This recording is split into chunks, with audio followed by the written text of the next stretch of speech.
So next question is, should I be concerned if my virtual assistant works for a similar client, a similar company, maybe they work for another Amazon seller? So I want to break this down a little bit, and we'll start with kind of what matters and what doesn't.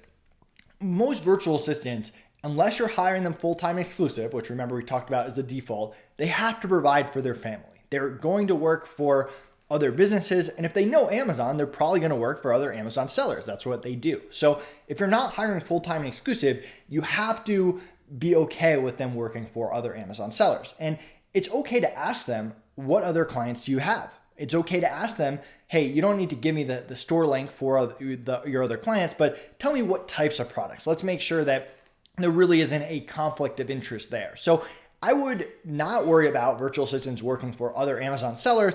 I might care if the virtual assistant is working for another seller that sells the exact same products as me.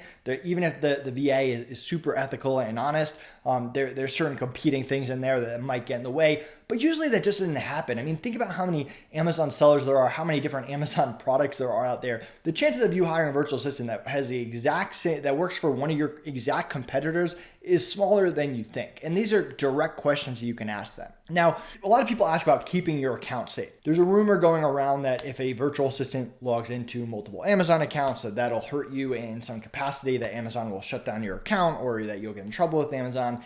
I've worked with thousands of Amazon sellers, and I've never seen that happen. Amazon expects you to hire people. Amazon understands that people might work for multiple Amazon sellers.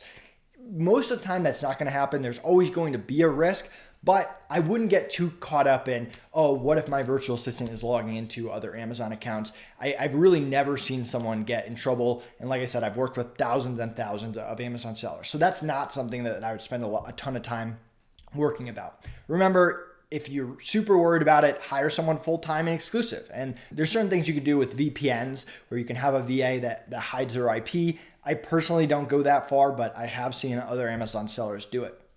Now, the best way to really protect your business, especially if you're concerned about working for other Amazon sellers and stuff like that, become your virtual assistant's favorite client. We teach this a lot at Outsource School. Put them in a situation where they like their pay, where they love their job, where they love working with you, where they love their team, where they love the work that they're doing for your team. When you create a situation where you love the VA and the VA loves you and you're their favorite client, that's going to really protect your business. And that's going to overrule anything they do with other sellers. And that's just a big part of hiring virtual assistants in general. We'll actually ask virtual assistants, like, what other clients do you have? What do you like about those clients? What do you not like? What do you like about working for us? What do I have to do to become your favorite client? You can be direct like that. My goal is always to become my virtual assistant's favorite client.